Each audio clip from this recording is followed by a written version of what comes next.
And we are live at 3, 2, and yes, Sam.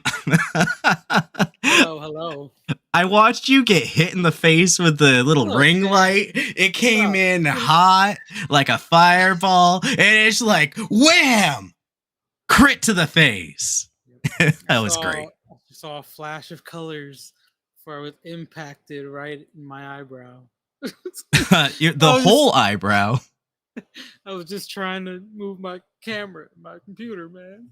Dude, you can bring your mic in a little bit closer. Just a little bit. Yeah.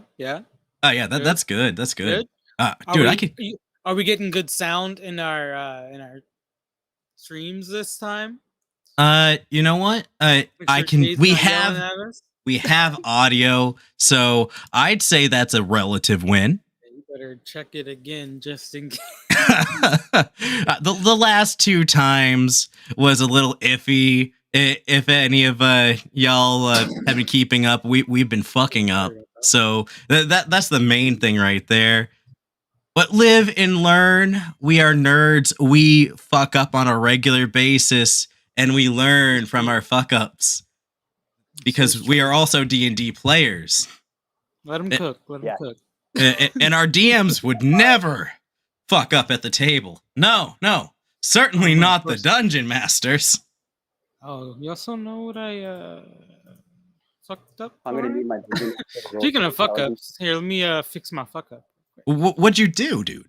The fact that you haven't noticed means it's all good. So, listen, Sam, that kind of logic works damn well for my wife in my relationship. That's not working here.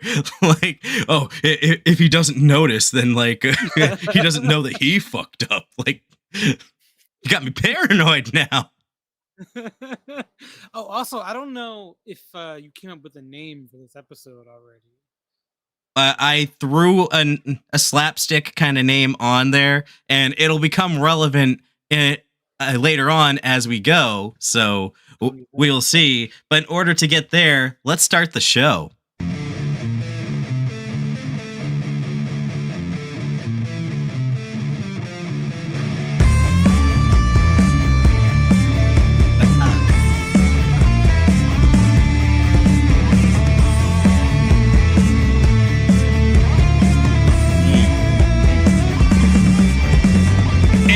Welcome to Dungeons and Talkshows, the talk show that brings you monsters, news, homebrews, dice. Sometimes there's a 5-headed fucking goose in there somewhere. I am your host, Orion. I am your host, Sam, and this man is pretty cooking right now. You know, let him go. Let him go off. Dude, I got hungry earlier today, so I started a fire in my front yard, and then we cooked a fish with it. Hell yeah. What kind of fish? I think it was cod, but you know, the dad in me said I'm firing up my front yard to cook some fish for the halibut. For the halibut? It wasn't even halibut though, right? No, it was cod, but it's kind of you know, you take the puns where you can get them. If you ever father children, you'll understand. I guess I will never understand.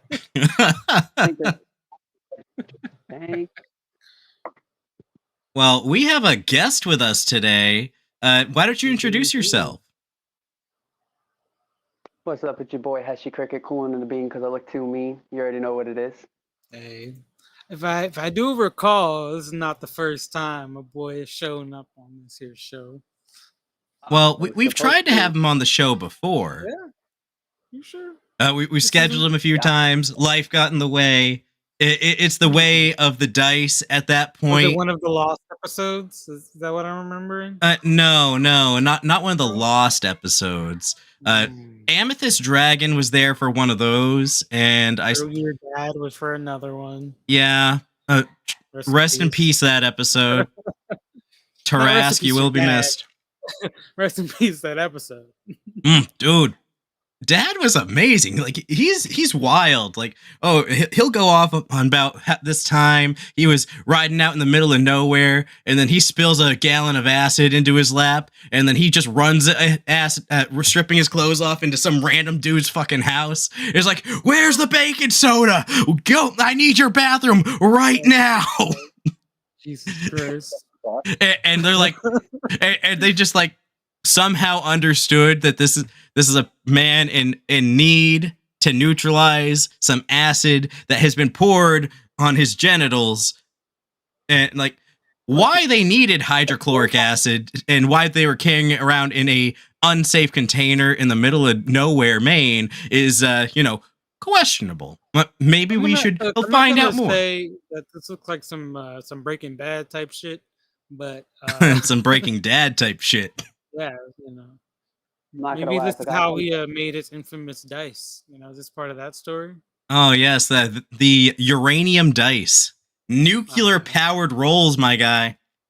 If only. Dice to the future. Dice to the future. No, that would be plutonium. Now, plutonium powered dice, nat 20s all day. That can't be helped. Oh, yeah. I don't make the rules. Those are just the rules. Look, I haven't seen Oppenheimer, so you may be right. I haven't seen Oppenheimer, but I trust and believe that motherfucker plays D&D. He strikes me as a warlock kind of guy, the kind of dude that starts out real slow and then he overthrows his patron and then becomes Death, Destroyer of Worlds. I don't know if that reference is applicable. Maybe he never said it. Maybe he did. I'm not Oppenheimer. Are you a cop? You gotta tell me if you're a cop. Damn. Speaking of actors who like playing Dungeons and Dragons, Vin Diesel is a very prominent Dungeons and Dragons player. Really? Yeah, you've never heard of D and Diesel? He has his character's name tatted on him. You can't say that like that is a thing. It is D and Diesel. That is where Matt Mercer made the Blood Hunter class for Vin Diesel for a one shot because Vin Diesel wanted to play a character like the movie he was going to play in coming up, and then at the time, right. I do remember. Okay. Yeah, dude. I still haven't seen the Dungeons and Dragons movie yet. I highly recommend. I think you might like it. I think I would too. Let's have it for a watch party. Hey, that might be the way right there. Now, Heshy, how did you get into playing D&D? What's your story there? All right, so I'm not gonna go into too much details, but I'm a good boy with bad boy tendencies sometimes. Hey, yo, some people like that. Oh, made a few mistakes, and I had to do. The terminology is called a bullet. It means 1 year, right? Locked up. So, me being 120 pounds, 6 feet tall, scrawny little white boy, terrified of my life. First time I went to jail, they sent me to a maximum security facility, and all of these people that are in there are people who are spending the rest of their lives. I suspect the reason they sent you in there is because, like you said, 120 pounds and skinny like that, you could probably just slip right between the bars. Listen, man, I am a fucking killing machine. I am a menace to society. Damn. The worst kind of criminal. They put me away, put the key, get that key out of here. He brought loaded dice to his first game session, guys. Get rid of this dude. You heard it live. First time, why I got locked up. I stole candies from babies, okay? Look, man, ladies, look, we know y'all love your red flags. My boy here, all right, he's a king, all right? I'm not just going to play around like, ooh, he been in jail. No, y'all like that. Don't play with my boy, all right? Where do you think I got the phrase cooling in the bean? Because I look through me. Exactly. Okay. That sounds like some prison jargon. Put some respect on him. It's literally written on the prison walls. Damn. So. You know what? No one really suspects the American prison system for its poetry, and that's a shame. A real crime, you might say. It's honestly so true. There's so much art that goes off in prison. It really is actually. But so there's another terminology. They're called tiermen, at least in the Northeast of the United States, because I know down south, like they call in the Northeast they call when you buy food from the store, the jail store. In the Northeast, it's called commissary, but down south, it's called canteen. And I think out west, it's called canteen too. Yeah. So I use them interchangeably. I just assume they're the same. Yeah, they are. But there's a terminology called a tierman. He's a guy that stays in that same area, and he's the one that cleans up and hands out the food and stuff. This guy is, I think he's doing life there. He comes up to me and he's showing me some books and stuff that he has, and I happen to see a Dungeons and Dragons handbook. I think it was 3rd edition. I said, "You play Dungeons and Dragons?" He would. I want to say fit in the Nerd Militia, but he might be a bit unruly for us. But he comes back out when we come back out for rec time. He comes out with this like 5 pieces of paper that he stenciled a grid on, that he taped together. We're not allowed to have dice, so he took a. I have heard that some prisoners they either make their own dice or they will use spinners. Yep, and that's what he had. He had a spinner. He had a D4, a D6, a D12, and a D20 spinner. Okay. And it was all the same spinner. So there was one ring for the 4, one ring for the 6. Yeah, it was pretty cool. He had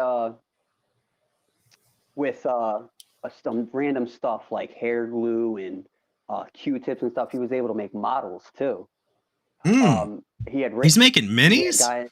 That is really cool. Yeah, making character sheets for everybody, blank character sheets. So he's like, "Do you want to play Dungeons and Dragons?" I'm like, "Yeah, sure, no problem." So he gives me. I use the 3rd edition. I'm looking through it. I'm gonna play as a warlock. And no, not a. Was it a warlock? No, cleric. Yeah, warlock wasn't exactly a big thing in 3rd edition. If I remember correctly, I think warlock was a prestige class. You know what's interesting? I'm really glad that most of your experiences in 3rd edition, because a lot of not a lot of but I think gargoyles, which is the topic of today's episode, were a lot more interesting in 3rd edition. Look metal as fucking 3rd edition. It looks so fucking cool. Hope you could put up an image of them, but when the time comes. My DM, he gets me and I think one other person to play, and he's playing too as a player character as well as on top of him. And he didn't come up with his own homebrew stuff. He followed a guideline from the DM's handbook and stuff. And I'll never forget. He goes, it almost played like a video game where it was just go from point A to point B, kill everything in between, and pick up the loot. And whoever has the most kills at the end would get a special award, like a magic item or a loot drop or something, whatever. Right. Yeah, older editions were like that because the game style was very different. A gaming culture for D&D has really evolved over the years. Like modern 5th edition is more role play heavy, while older editions were more dungeon crawly, and 3rd editions very hey, it's kind of a crunch, you go and you just kind of break shit kind of a game style. You know? Right. There's no go and talk to this NPC to pick up a quest or anything like that. It was just there's enemies in front of you. What action do you take? Right. So I studied the handbook as best as I can, and I built my character sheet. And I forget how exactly what I think there might have been a point system allotted, kind of like Fallout and Skyrim and stuff like that. Yeah. All I know is that I built my character that unless I hit a 1.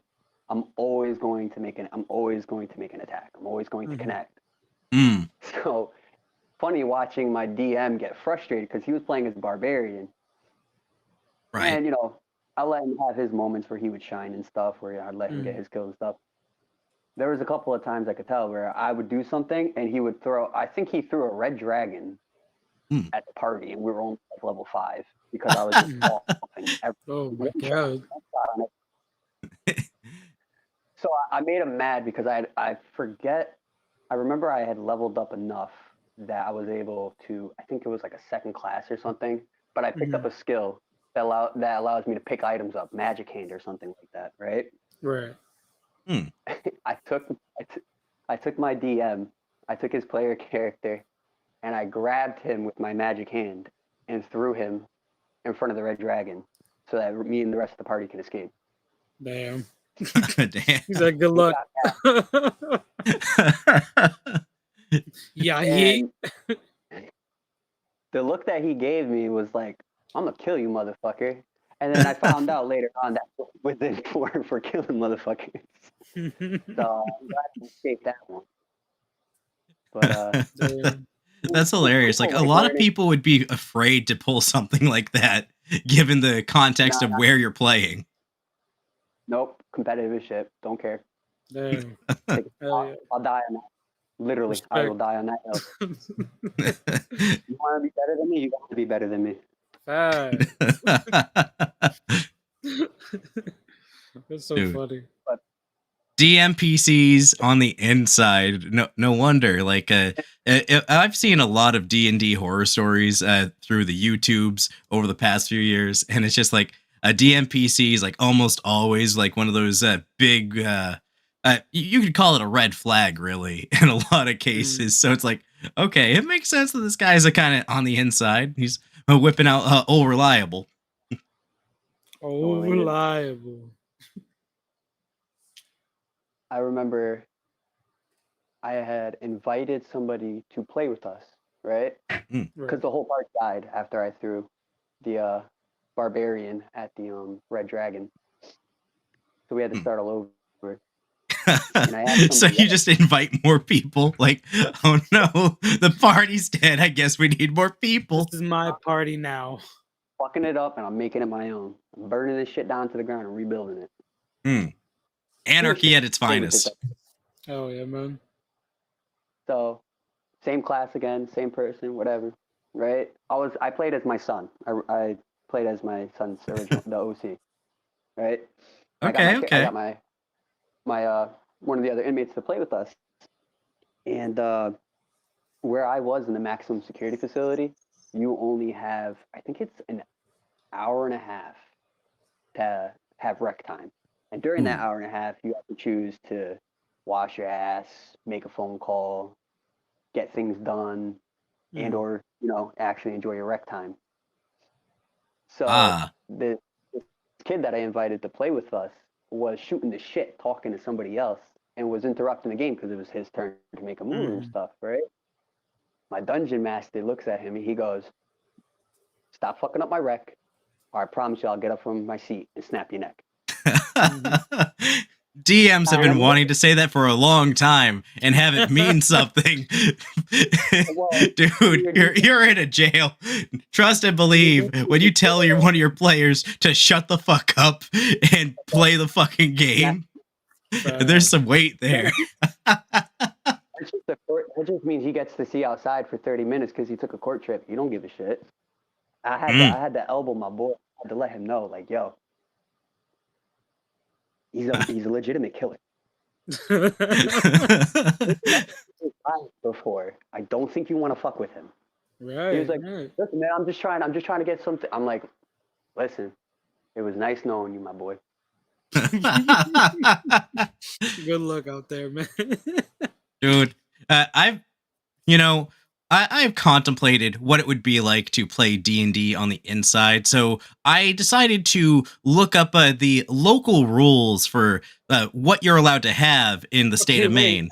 Hold on, I thought you were going to say something like, I've been wondering what it's been like, so I took the liberty to go into a prison this weekend. Don't think that I won't. Arrested. I'll tell you what, Ryan. Where's the story going? What inmates are allowed to have in the state of Maine, and I will tell you how I think the inmates in the state of Maine will circumvent everything you just said. Well, I'm certain that they'll circumvent because, dude, there is not a better class of engineer than the engineer you find in one of two situations. Two of the god tier engineers. A stoner without a pipe. And an inmate with a will to make something. Listen, right. I've seen inmates rewire headphones, TVs to pick up new signals. I've seen people make dice out of soap. I've seen somebody smuggle in weed, right? Hell yeah. And the way that they made a pipe was the craziest thing I ever seen. They took a pen, right? And they took everything out of the pen and they pushed a hole through it, right? Then they took a playing card and they folded the playing card to make the bowl and they put it into the pen. And this is how there's 2 ways to make a lighter, right? The only way that I know officially is that you take a battery and you take a paper clip and you stick the paper clip in through one end. I think it's the negative end, and you have the other end hanging over right above the positive side. Because when you press it on the positive side, it will light up. It will heat up. So what they did is they got that to heat up, and they took a Q-tip and they put it in hair oil, like gel, flammable shit apparently, and they lit it on fire. And then they light the weed on fire, shake their hand to put out the match, right? And then they hit it. And then they have the whole area smelling like weed and everybody gets locked down. Damn. Dude, I love that kind of shit. I love the ingenuity involved in this prison stuff. First off, I've been holding off on this joke the entire time you were talking when you said they made dice out of soap. I mean, they've definitely no floor soap, guys. Table rules: no floor soap. Look, no Look, honestly, prison stuff makes me kind of think about like humans in like the caveman times. You know, how we have to like improvise our tools and the stuff you gotta use. I love that shit. Like, it's so interesting. It's like you make do with what you got. Like. I bet that carries over like into their characters too. Oh, into their games? Oh yeah, I bet. Yeah. Right? Absolutely. The creativity is probably crazy. Oh, it definitely is. I love it. So we can definitely talk about this more, but Orion, you got to get into the news. There is one thing I wanted to touch on while we still got him, because I understand that Heshy's got some obligations tonight. Right. I did look into it not too long ago. So you are allowed to have like a certain number of books. I think it was like maybe like 10 books or so. No hardcover books. They all must be soft covered, and no book can weigh more than 4 pounds. Okay, so that's reasonable. You could, if you can get like somebody to just get you like paperbacks, like there's tons of paperback RPGs out there. Like I got one on my shelf. It's Deadlands, which is very compatible with the 3rd edition rule set, but it's all like the wild, spooky West. So you could have a variety of game types to work with right there. You send me a character sheet, whether it's 3rd, 2nd, 4th, or 5th, and you want to see me role play like how I did when I was in the big house and play like a person, and we do it live. I'm for it. I would be down for that, actually.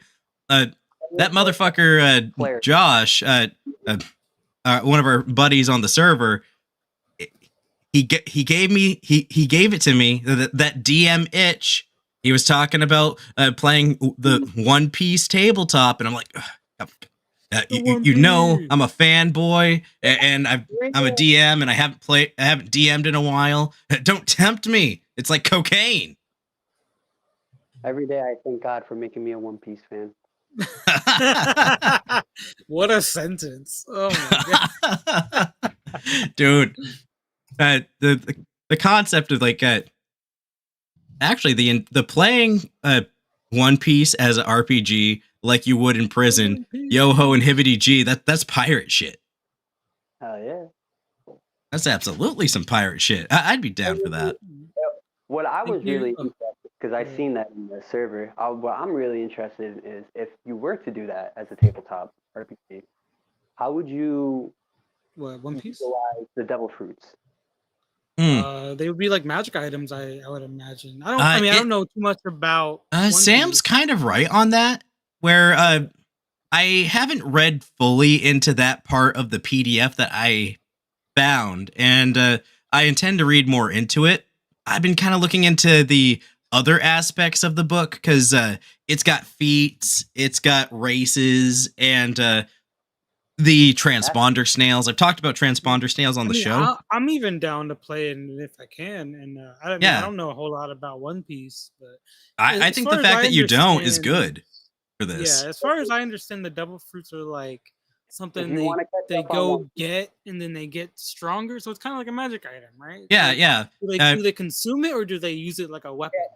No, so what happens with devil fruits is they eat it and they gain the properties of that. Okay, so it's like a consumable magic item.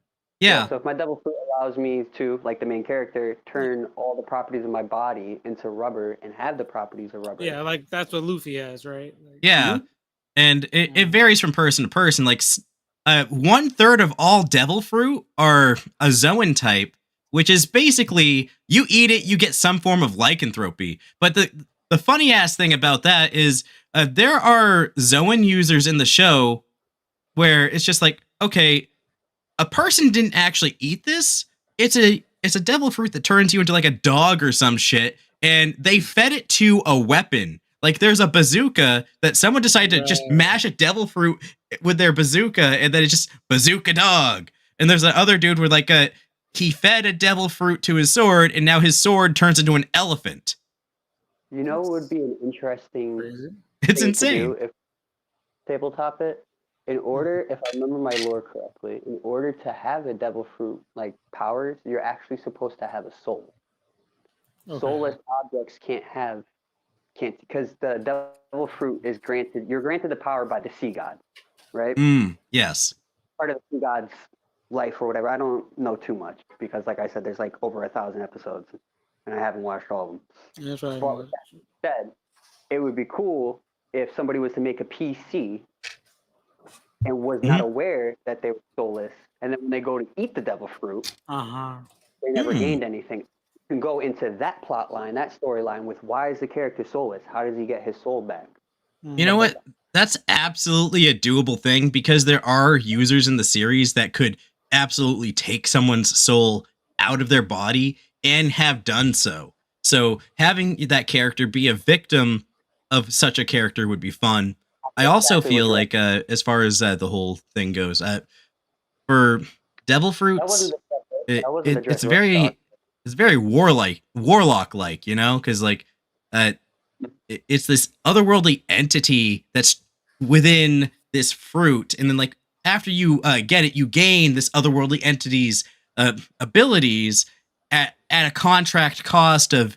You are now weak to sea prism stone, and you can't swim, and like water is now a weakness. You know, I feel like Zoan type fruits would pair very well with a druid class. That makes a lot of sense because it's like that whole shapeshifty thing. I really like the weapons in it because like you can go real hard on the weapons, and it's like there's multiple power systems involved. I want to say real quick while we have a lull in conversation, thank you to Harley. Thank you, Harley, whoever that is. On YouTube, love listening to y'all, she says. Very nice. That's my friend. Oh, okay. I wasn't even looking at chat today. Yeah. I don't know if you're a boy or a girl, Harley, but I'll marry you anyway. Fantastic. I love it. Red flags, looking for love in all the wrong places. When she slips into your live stream chats, you know she's the one. Definitely. Dungeons and talk shows, putting together love. Wait, this is a Dungeons and Dragons talk show? I thought this was a dating app. Well, it very well could be. Welcome to our new segment, Too Bard to Fuck. I am your host, Orion, and today we are setting Sam up with... what? Yeah, well, sponsored by Fenico's bestiary tome of Can I Fuck That? Do we have that? I really shouldn't put my dick in that, but... Wait, do we have that audio? For that clip? Dude, I did not I did not bind that to the soundboard, but I did bind the other thing I was working on last week to the soundboard. Because I kind of want to hear the bestiary. I know that one was done, right? Yeah, that one was done. Dude, I should redo it again because I feel like an amateur hour right there. All right, go ahead and play your new one. Okay, let me just pull that up because like I might have bound it to the soundboard, but I did not key bind it. So this is the unveiling of Riker's Ale House, the new sponsor of the show. All right. Listen up, you miserable lot. If you're looking for a tavern to put hair on your chest, get your sorry hides over to Riker's Ale House, the meanest, toughest, and rowdiest joint this side of the mountain. Who am I, you ask? I'm Riker, the Orc of Thunder, Bruiser of Brews, the Conqueror of Kegs, and this is my house of mayhem. We've got ale. We've got it in barrels. If you ain't had our ale, you ain't tasted the true nectar of the gods. And it'll make you roar louder than any dragon and hit harder than a hill giant. Hungry? We've got meat on the bone. Juicy, tender, and cooked over an open flame. If it doesn't make your tusks tingle, it ain't worth eating. Entertainment. We got brawls. We got arm wrestling. We got tales of glory and gore. The best fights and stories happen here at Riker's. Challenge me, Riker, if you dare. But be warned, I don't hold back. Orcs, dwarves, humans, elves, we don't discriminate. If you've got a thirst for adventure and a stomach for a hearty meal, Riker's Ale House is your battlefield. The walls echo with the tales of mighty and the fallen. Every War Chief's Day, we've got a special on our famous Orc's Blood Brew. A concoction so strong, it'll put hair on your warts.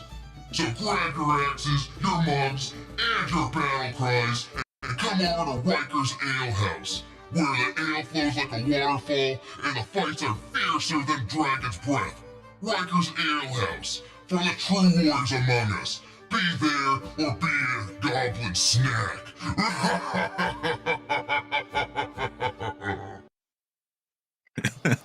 I'm gonna be real. I want to go to this place.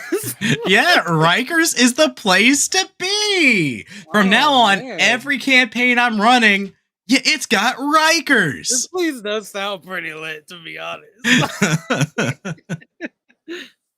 I feel like I could do it up a little bit better, but hot damn, Rikers sounds like the place to be. God, you guys might find one in one of the next cities you go to. Be there or be a goblin snack. Jesus, I love it. That was so good. Thank you. Kind of gave me the Jackbox like murder mystery voice vibe. I love it.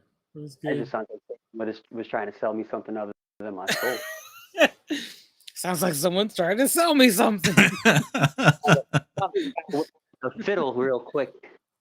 If I want to.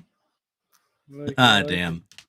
I gotta put more franchises in my campaigns because honestly, right, dude, just hey man, the Rikers franchise, just it's good. Capitalism is the standstone of the U.S. economy.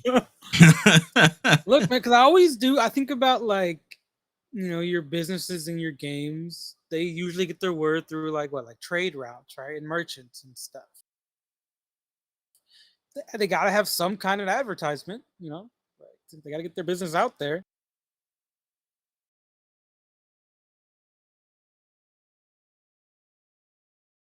Demonic figure appears above the town, speaking to them in the same tone of voice, blowing these itty-bitty little peasants' minds, telling them to go get Riker or else. Yeah. But look at you. You look poor, bored. Go get drunk.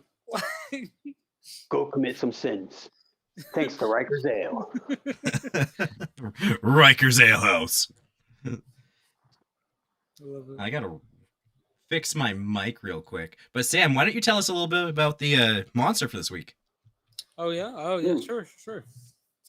So tonight, I'm pretty sure this episode will come out in October. And will be our first October episode. So I want to kind of start it off with kind of a classic and favorite monster of mine, the gargoyle. I love gargoyles. So some people know, gargoyles are fairly common. You see them kind of everywhere in games and shows and movies. I'll go into that a little bit later, but so I'll give you a short description of what a gargoyle is. The gargoyles are typically depicted as winged humanoid race with demonic features, generally horns, a talon, tail, may or may not have a beak. Kind of depends, on the crafter or race of the gargoyles. They generally have pretty fairly useful wings, being able to fly or glide. They're often depicted having a very rocky like texture to their skins, and being capable of turning into stone, whether by magic or natural ability. People aren't really sure. Gargoyles are typically believed to be entities or figures that would ward off evil or malicious spirits or energies. Um, you know, so they're pretty interesting. It sounds like they're almost... Oh, sorry. Continue. No, what's up? I was gonna say, it sounds like they're almost neutral. Yeah, they can kind of be, made for any purpose. Oh, okay. The term originates from the French garguille. I'm not sure if I say that right, which in English is likely to mean throat, or it's otherwise known as gullet. In Latin, gurgio, gula or gargula, gullet or throat, and similar words derive from the root gar, to swallow, which represented the gurgling sound of water that are usually, known for the use of gargoyles. Whoa, is that Orion? Yep. I just had to fix some. I had to reset some stuff. It was just a pain in the ass. I can't stand hearing myself in multiple instances when I'm talking. It throws me off horribly. Like I've been running into that issue all week, and hopefully I get it properly resolved so it stops happening. But it's like I've been trying to do audiobooks. It's like, okay, how am I supposed to read this book if I'm driving myself crazy trying not to stop when I hear myself? Yeah, that's true. That makes sense.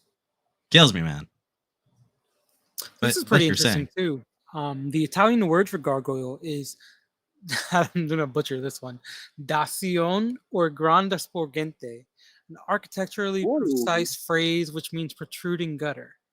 Italian also uses gargola or garguglia, I believe, which has a grotesque shape, or when it has a grotesque shape. I love gargoyles. I love like the architecture, I love the designs they can be in. They can really like vary between like anything, and when they're not constructed as a water spout and only serving as an ornamental or artistic function, the typical term for a sculpture a sculpture like this is called a grotesque, a chimera, or a boss, which is really fucking cool. Or a boss. There's also regional variants called the hunky punk. Wait. Calling gargoyles. Yeah. No. I know a little bit about the, what is it, hunky punk? Hinky punk? Yeah, the hunky punk, yeah. The hunky punk? No, it's like that's like, right. I remember reading some with the bosses, chimeras, and gargoyles. Oh, just as with bosses and chimeras, gargoyles are said to protect what they guard, such as a church from any evil or harmful spirits. Oh. So I don't know how much y'all know like about gargoyles themselves, or like where they came from, right? The root of like who the fuck thought of this creature, right? This idea that this entity protects these areas. Why would they do that? Well, I've seen them on like old architecture, Yeah, right. So, it's believed that they place them, not just for the purpose of the water spouts, for, rain and stuff like that, but also to, ward off, evil energies or evil spirits, things like that. Mm-hmm. So the French legend of the garguille was the kind of first, or one of the very first, stories of the kind of creation of the gargoyle, sprang up around the town of Rouen in the 7th century AD. Describes a fearsome battle between an intrepid local bishop, Saint Romanus, and a terrible dragon known as the garguille. A creature with bat-like wings, a long neck, and the ability to breathe fire from its mouth. Makes the sense. Gargier was said to have descended upon the city of ruin and laid waste to the surrounding countryside. The stricken townspeople then turned to their bishop, St. Romanus, to deliver them from this fire-breathing menace. Single-handedly, if the legend is so to be believed, St. Romanus captured the Gargier, led it back to Rouen, and burned it. As fire consumed the creature, its wings burned up, and so did its body. However, the Gargier's head refused to burn, as it had been long tempered by the heat of its own fiery breath. So St. Romanus mounted the inflammable head high up on the walls of the church in order to scare off evil spirits and to ensure protection of the town. Yep. All right. Pretty badass for a 7. That's fucking badass, right? Oh, man. Dude, that's some wild shit. My man said, okay, no problem. I'll save you. I was glad when I found this story, and I was like, oh, I gotta talk about this. Dude, you could use that. Yeah, for sure. That's some inspiration, you know. You can definitely put that in a D&D story. Or you could, you sure. could do that, or the head of the gargoyles. The gargoyle. Yeah. How did you pronounce it? Gargier, I believe. There you go. Introduce that as the head gargoyle. Yeah. Makes sense. And it doesn't have to be evil either. It could be benevolent, and the only reason it's attacking you is because you have killed its children.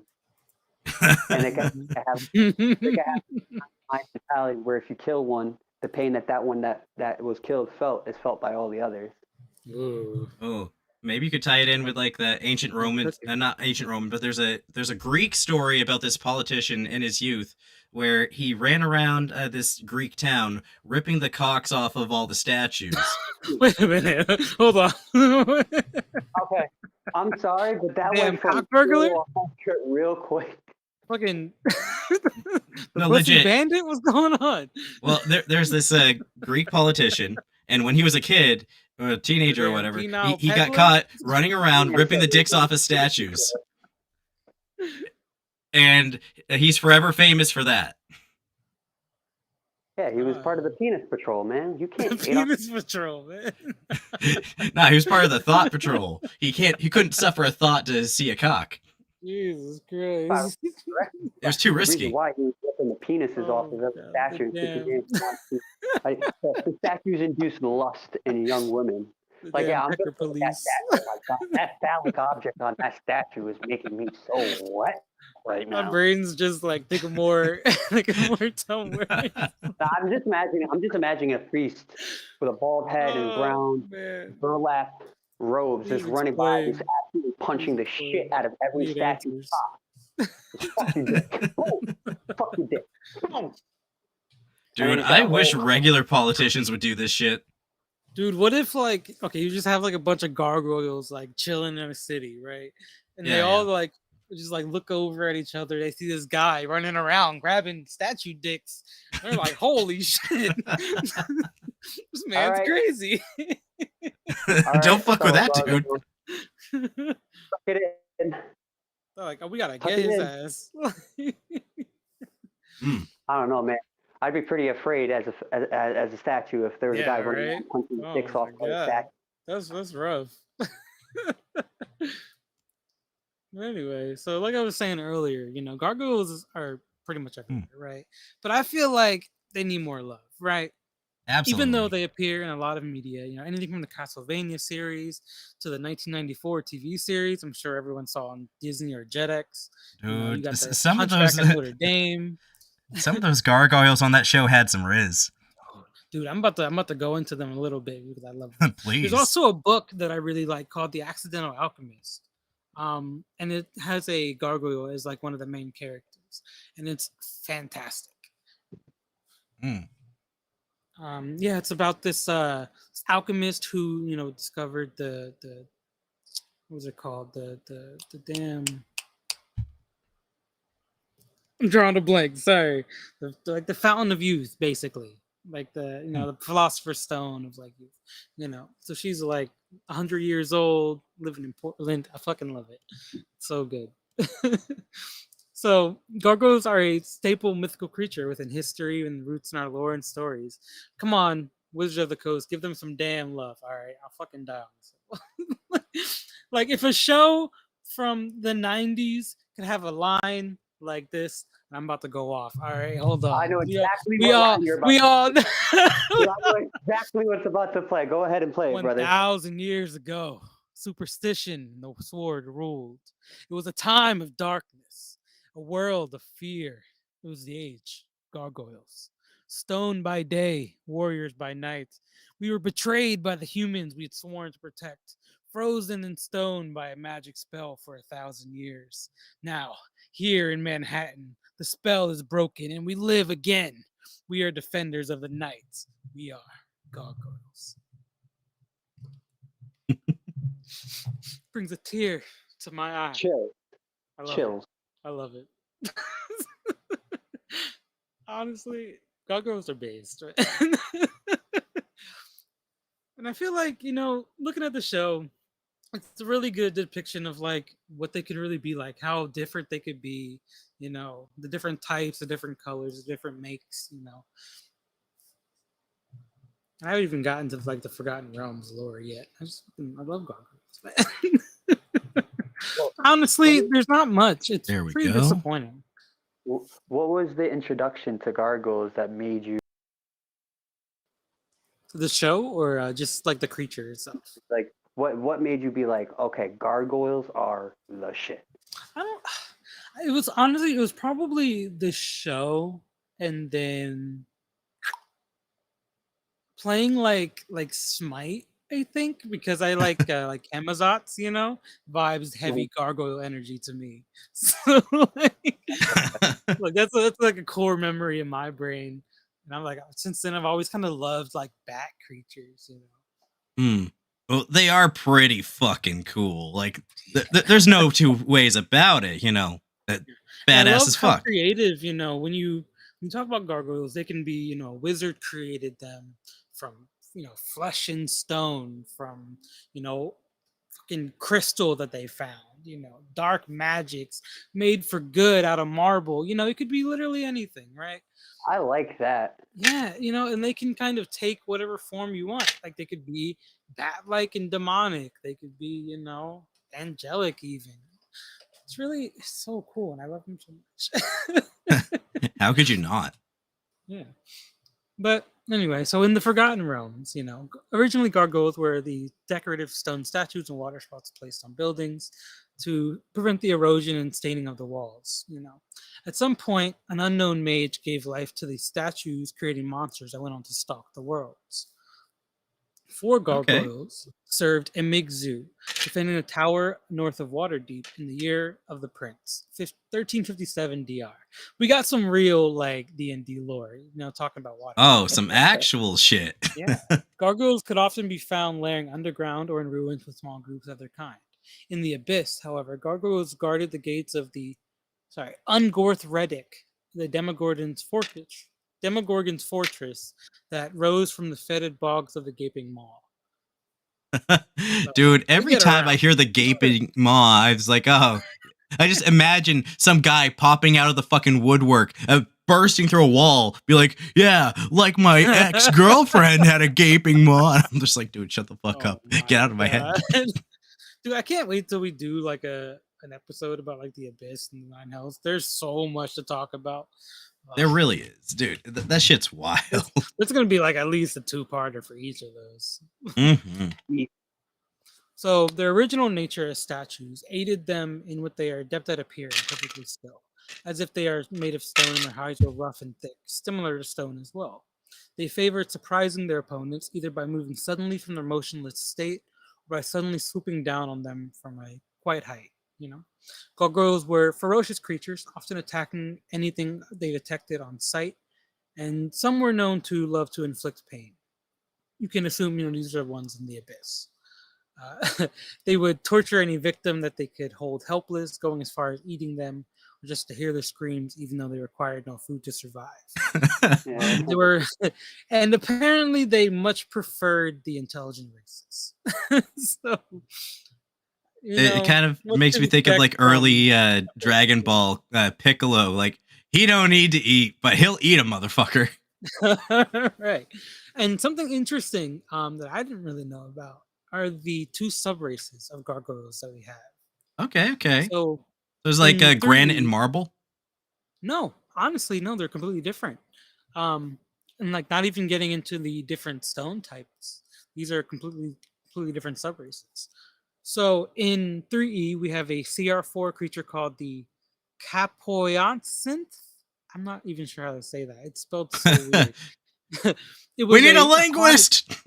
Yeah, it was an aquatic creature related to the gargoyle.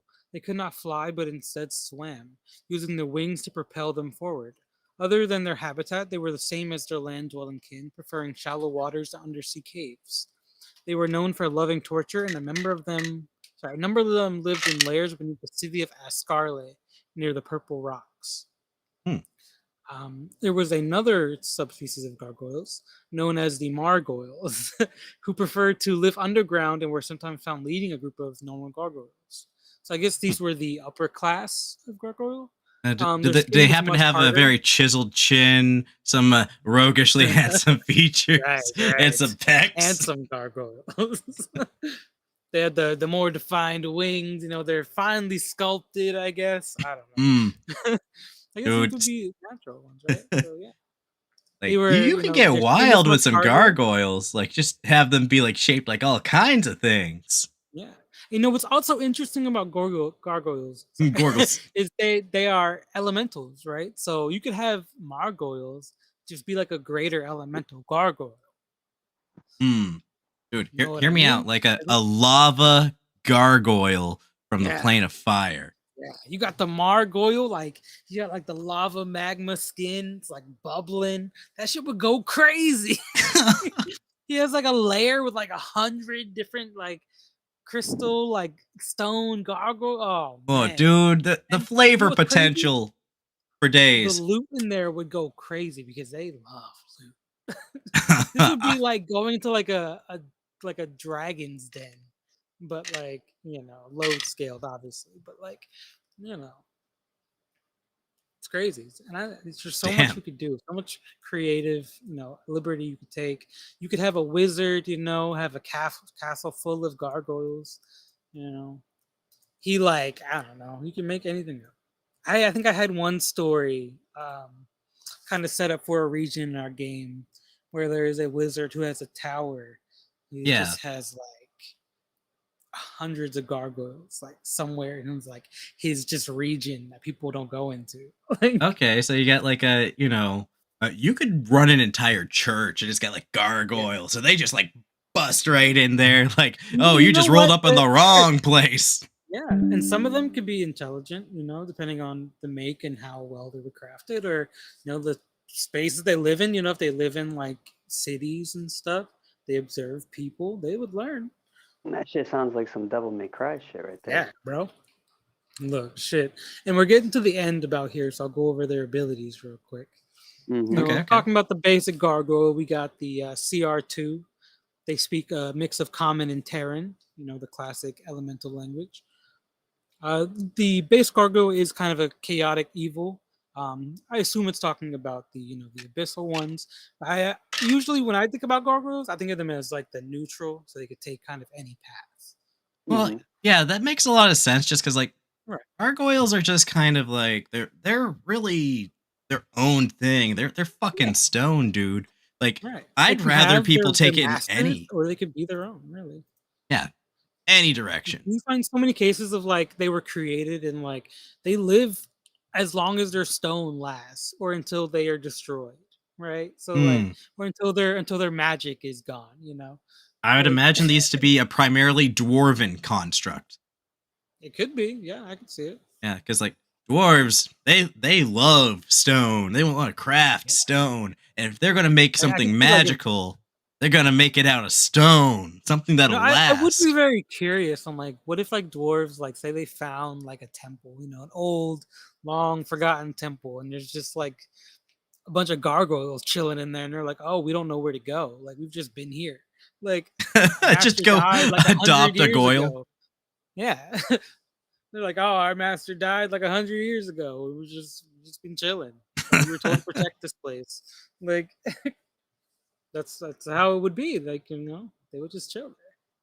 Shit, anyway, That could be an introduction to having gargoyles as a playable race. Oh, man. Look, and talking about that, I have a character that I've been working on for a while that I kind of made.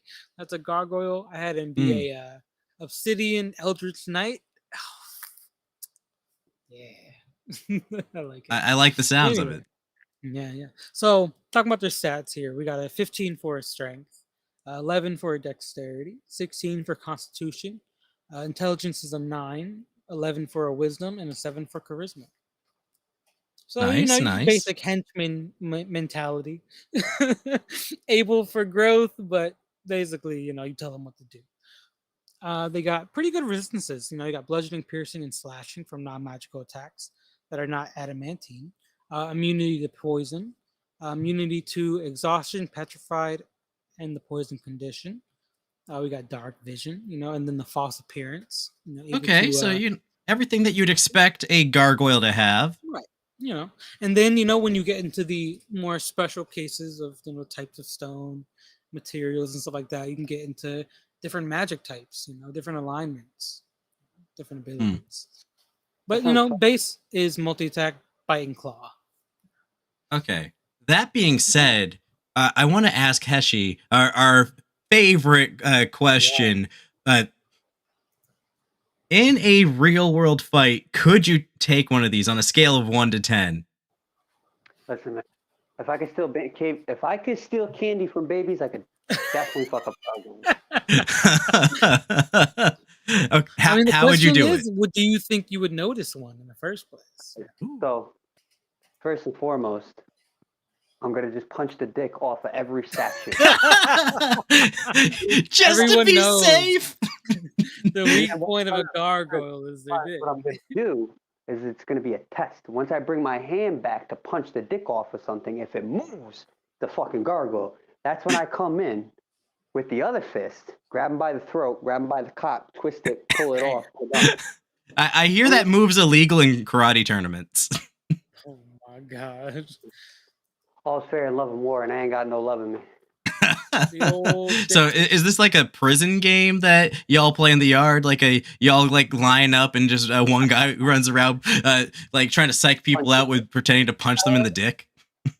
Hell yeah. I can see it. I wouldn't be surprised. It's a different culture. I can't judge. D&D, Dick and Death Blow. Yeah, that is all I have for gargoyles today. I love them. I hope they get more love. Maybe in the next D&D edition. I don't know, probably not. But, we can all hope. By the power of the homebrew community, we can give them the love they deserve. Yes. Well, next campaign, full party of gargoyles. That just sounds like a fun ass one shot. Now, honestly, dude, to set up like a campaign like the show. Oh, dude, man. Sam, you got to be the DM for a one shot like that. I would love that so much. I do. If you're going to do a one shot like that, though, cool. DM to DM advice, I think you might want to find ways to kind of speed up the combat just a tiny bit, because the party that we have drags ass with the combat. Oh shit! I haven't seen this, Heshy. That was a little secret gift for you. Oh, is this from you? Did you make this? Who made this? I didn't make that. I found that, but I thought it would be interesting for you. Oh shit! Yeah, you should talk about this for our homebrew segment. Maybe. Ryan should definitely post this as a link to this episode. Hey, this is really good. What the heck? Dexterity, but hey, what the hell? Oh man, we gotta find the creator for this bad boy. We gotta give the credit all the time, Sam. I will not stand for somebody to make something, have it show on our show, and then get no credit. Yeah, no, I'll be damned if we don't plug your stuff, guys. Oh, Sam. your camera's glitching out. Is it? What's wrong with it? Your head's just kind of like, it's all like a pixeled. You're kind of bobbing back and forth. It's just like. That was weird. Sorry, I was trying to read, but I have to like get real close to my screen. This is really cool. I have to check this out. Maybe like disconnect your camera, then like reconnect. How the hell? Okay. Well, Star, I sent you the link to the site that I found. Thank you. No problem. Oh, David William. Oh, wait, hold on. Pinterest link.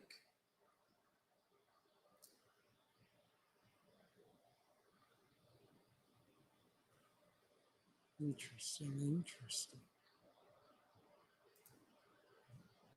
There we go. Say what you want about being Pinterest is for females. Pinterest has got some good stuff on it. You can find some great stuff for D&D on Pinterest. I found some amazing stuff for when I was working on this shield-based character. That was kind of like the Irish dude from the Scotsman from Samurai Jack. I don't know. I don't like Pinterest because they don't be giving credit to people. It's the only reason that I don't use it, because, like, motherfucker, I need credits!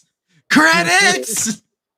Would it be possible to say that you don't take credit for this and whoever is the owner of it to feel free to take credit for it? Maybe somebody could own up and be like, yeah, I made that. That'd be cool. Yeah, someone in the audience need to fess up right now. If you made this really cool... Oh, wait, is this a Dicey Jones? No, wait. Maybe? That's the only name I see on here, Dicey Jones. Dicey Jones. I don't think that's the name of who made this. Dicey Jones, if you're out there, speak up. Forever hold the peace. Yeah. Shout out to Dicey Jones. Fess up, man.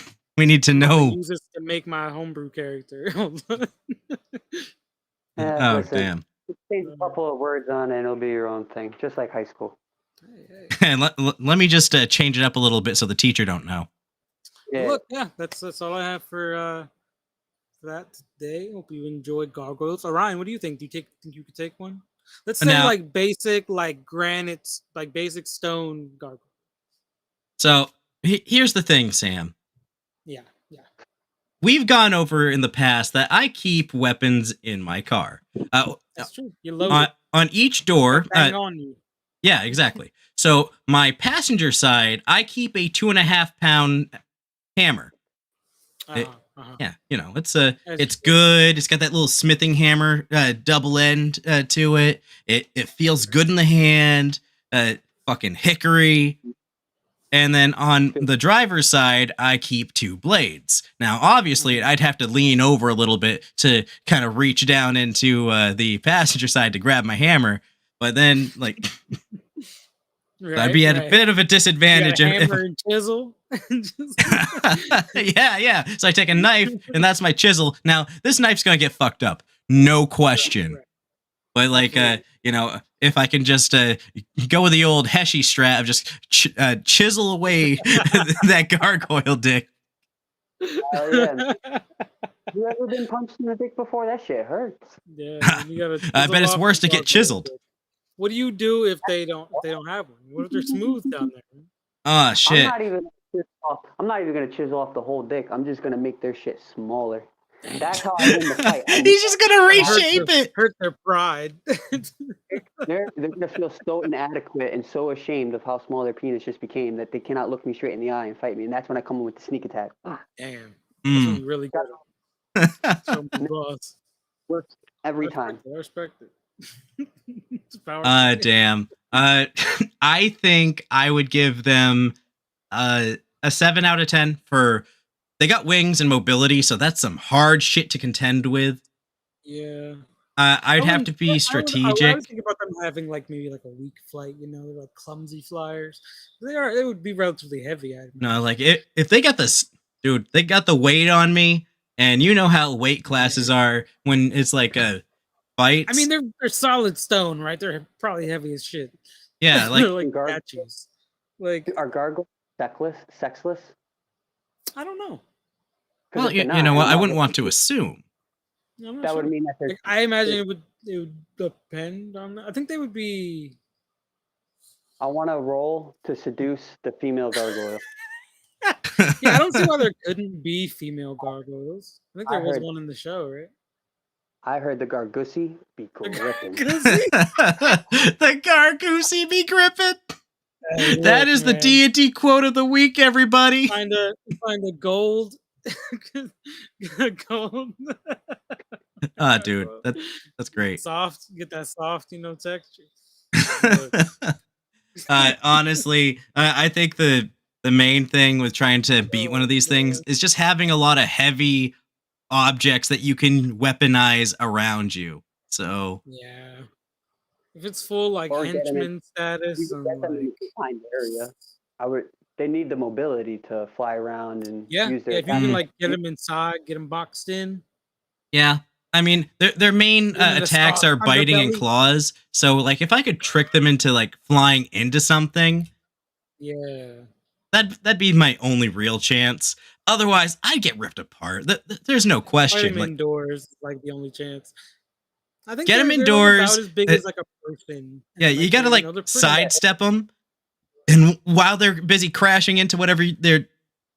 I guess it would depend on. Yeah, you sidestep, they crash into something, and you go in for like the nape of the neck, like a fucking Attack on Titan, but with a hammer. I go straight for like the horns and the wings. That would be pretty cool. yeah. Going straight for like the horns and the wings, and I'm fucking. What if? You Starboy, you said that it was warlocks or wizards that created them. It could be either. It depends. So would it be possible if my PC is a spell user, would I not have the ability to command the creature to follow me instead? Oh, you're talking about turning off the magic. To charm a gargoyle. Honestly, it would depend on the the DM, but maybe. I think it depends on the situation. Because if it was given a directive to protect this place, I don't necessarily have to make it work for me. I could trick it into thinking that its directive has been fulfilled and allow the party to continue. Yeah. Honestly, now that I really think about it, if I was to try to fight one of these things, my only real edge is the hammer, a confined space, and enough prep time for me to make a bomb. You assume, though, that if you break it into pieces, that it still wouldn't be able to move. Dude, if I break it into pieces, it should be a whole lot easier if I blow it the fuck up. I would imagine you break it, it dies. If it's well, maybe. If it's animated by magic, it should be able to continue moving by magic. Yeah, I mean, until it can't function anymore. Maybe you can make that a scary-ass gargoyle. Yeah, it's like a zombie gargoyle. Dude, you take the arm off, the arm still comes for you. Maybe if you combine some of... You know what would be truly terrifying? Combine like a little bit of gargoyle and vampire stat block. Yeah, because ideally the thought is with a gargoyle or a construct like this, they have a centralized core that their their use kind of emanates from. It's like a constant flow, kind of like a heart. Yeah. The center of the Tootsie Pop. Like a battery, So it's not like a golem. It actually has something that's powering it. Yeah, or some cases, like in a lot of cases, gargoyles are empowered by the area they're placed in. So, how many bricks does it take to get to the center of a gargoyle? Yeah, that's great. Because like a lot of the cases in like D&D, it'll be like a wizard will make gargoyle, and they'll be like, you guys will sit on top of my tower and make sure nobody comes here. That's kind of like. Like I had a gargoyles interact with our party. I think I talked about it a little bit. Oh yeah, they had a riddle, and then like my character had a counter riddle. It was so good. Yeah, they were kind of like the laissez-faire, more gargoyles. They were one of them kind of had a thrill for combat. It was the more I'll protect this physically. The other one was more magically inclined. Yeah, I like that dynamic. Protecting a bard college, it was very in tune for them, I think. Yeah, that was a lot of... I really liked that, because most of the time you never see a gargoyle with the ability to cast spells, given we didn't get to actually fighting it, but the heavy implication that it could have been casting spells at us the entire time that was hanging in the air. It's just like, okay, well, we might have some spellcasters in the party, but except for Esra, they're not really equipped for dealing with spellcasters, And I believe I was able to kind of display that the spells that you did see it cast were kind of like, gives you the impression of like a high level spellcaster. Yeah, exactly. And I'm just like, no, man, I don't want to fuck with you all that. the way with a teleportation circle. Yeah, that's just like no. The things that it could do, forget about it. You know? Yeah. Like the I believe his name was Ravon. Was like, yeah, didn't even like want to fight you guys. Yeah, it was a real chill dude. Like as an NPC, I liked that. Moving on to another little bit for our news, though. I did pull up some news for this week. Now, you've been putting it off for long enough. Yeah. So right here, maybe I should minimize this a little bit more. It's a little annoying. There's a new Kickstarter coming out this month. Well, not this month, but October. So basically this month, because today's the 30th. Right. So this Happy October, happy Halloween. Woo! Ooh, spooky, scary. It's Halloween time. Yeah. Halloween's a fun time. But this whole supplement that's being put together is called A Life Well Lived, and it aims to fill in the gaps of the typical encounters we see in classic RPGs, and it works on fleshing out your character origins, backstories, and even what happens after the quest day is over, after you retire, what happens before you become an adventurer, what happens when you go on hiatus and then come back, like your characters have a life. Yeah. And now our buddy of the show, DM Josh, he has no problem with this. I've heard him talk about his campaigns on a regular basis where his players have families, they have kids, they have all kinds of shit. Their characters get passed on generationally, not a problem. But a lot of people leave this shit out. Now, I look at this a little bit, and skimming over the article, I'm just like, dude, aren't you basically reinventing Xanathar's guide? At the start of Xanathar's, there's this whole bunch of roll tables for developing your backstory, family relations, whether you were poor or rich, or whether how many parents were in the household. And this kind of adds to that with what are you doing afterwards? What are you doing in between big long quests? And I like the concept, and we'll see more from the Kickstarter after fully gets launched and ready to go. And I'm looking forward to seeing what they bring out. Oh yeah, man. Oh yeah.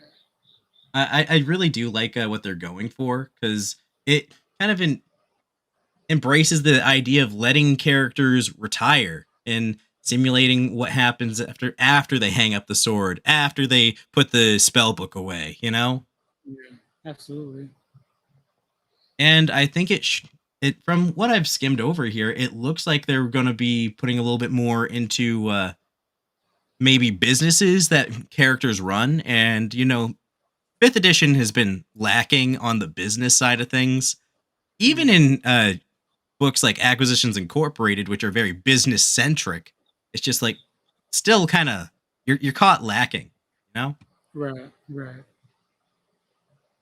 And then moving on, we have Dimension 20 is going to be returning to this month is their 5-year anniversary, I believe. Oh, so shit. Look at them go. Hell yeah. Yeah, dude, they started in really cool. They started in 2018, and they're going to be launching another campaign starting in January. So, dude, where's the time gone? Birthday present for me? Basically. Hell yeah. Oh, dude, January coming up. That's going to be our anniversary for the show. 1 year. Oh, yeah. Oh, hey. Look, man, we got to do something special then. We do have to do something special for that. I would love to, bring back some fun guests, do a big old thing. What the big old thing is, I don't know. Saying we have the perfect host voices. We appreciate you. Ooh. We spend so much time doing things miles apart. You're in one state, I'm in another. Let's do it in person. Hey, someday. One can dream, one can hope. But yeah, we are hoping to see more of like what Dimension 20 comes out with. I haven't really checked out much of their content, but tons of people that I talk to about it really enjoy it, and I want other people to be able to enjoy such things. You know what I mean? Oh yeah, absolutely.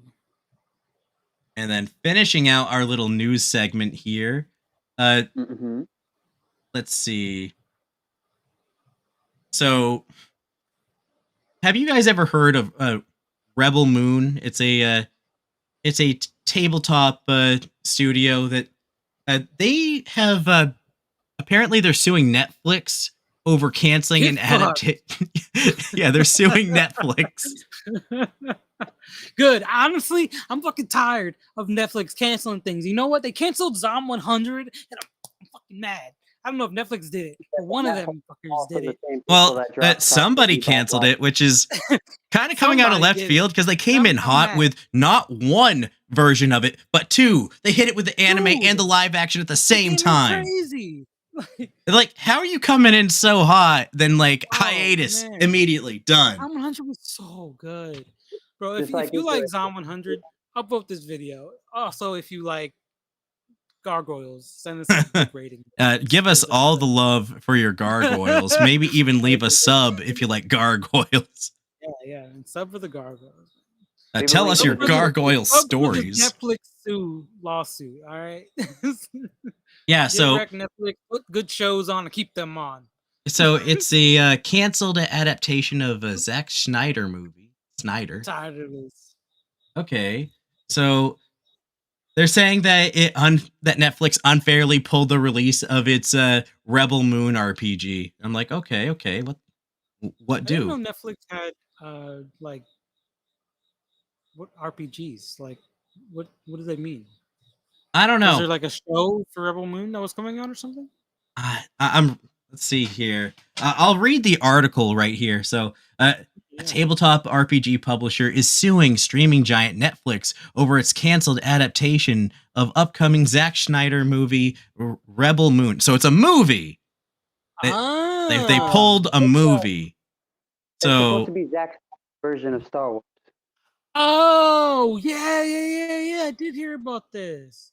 You know what? I'm gonna pop it up on screen. Like, look at that's some. You know what? I just saw the trailer for this like the other day. Not anymore. They canceled that shit.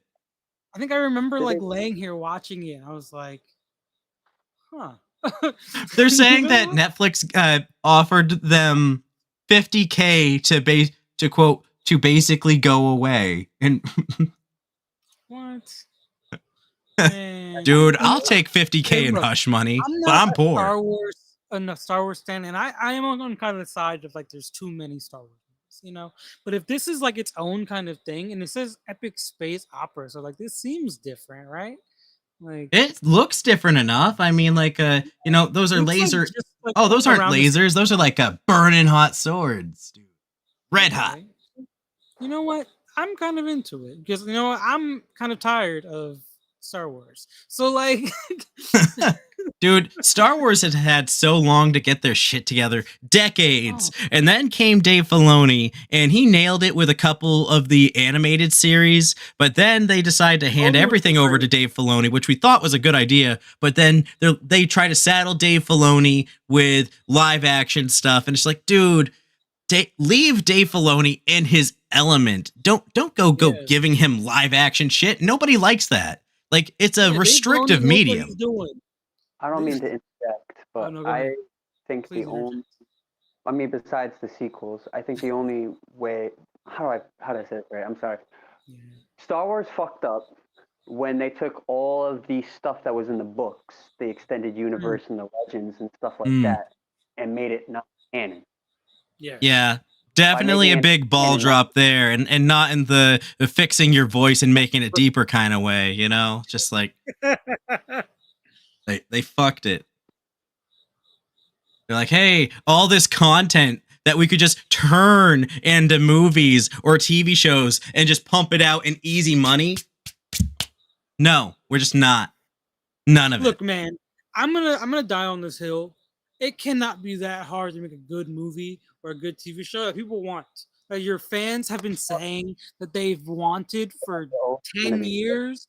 Like, how out of touch like do you have to be? Like, dude, the stuff's already written, and like it's already written. Like, yeah, like it was already written. People already liked it. And then, of course, in typical Hollywood fashion, like, oh, we got this fucking writer's strike that just finished up recently. Hollywood caved in. It's like, okay, cool. So you gave into a bunch of these writers. First off, what have they done for me lately as far as writing goes? My wife was in... I'm sitting around. My wife's watching The Walking Dead and some other show, and I'm just like, minding my own business, working on the computer for getting ready for the podcast. I turn my head around and be like, what the fuck is this writing here? Like, it's dog shit. It's probably the producers that's doing it to them, and it's probably not always the writer, But like, come on. It's we're gonna talk about hills to die on. I'm gonna die on this hill. Forgive me if this sounds misogynistic. But no, please, today, all the misogyny. A lot of media today, written by women, are more in the woke side of things, self-insert of things. Take what's that chick that did the new Velma show? Oh, the Mindy chick, right? Her name? That's shitty. Not because of the woke. It's shitty because she decided that Velma was her OC. Yeah, but here's the thing. That is a show about a woman written by a woman. Yeah. I have, personally myself, just to see, I might be biased because I'm a man, but I have watched movies and shows of women characters that were written by men, like Sigourney Weaver's character from Aliens, Sarah Connor from Terminator, badass woman. Like, yeah, they still had their vulnerable moments and stuff, but they weren't like, oh, I'm going to twerk my ass. Like, dog. Right.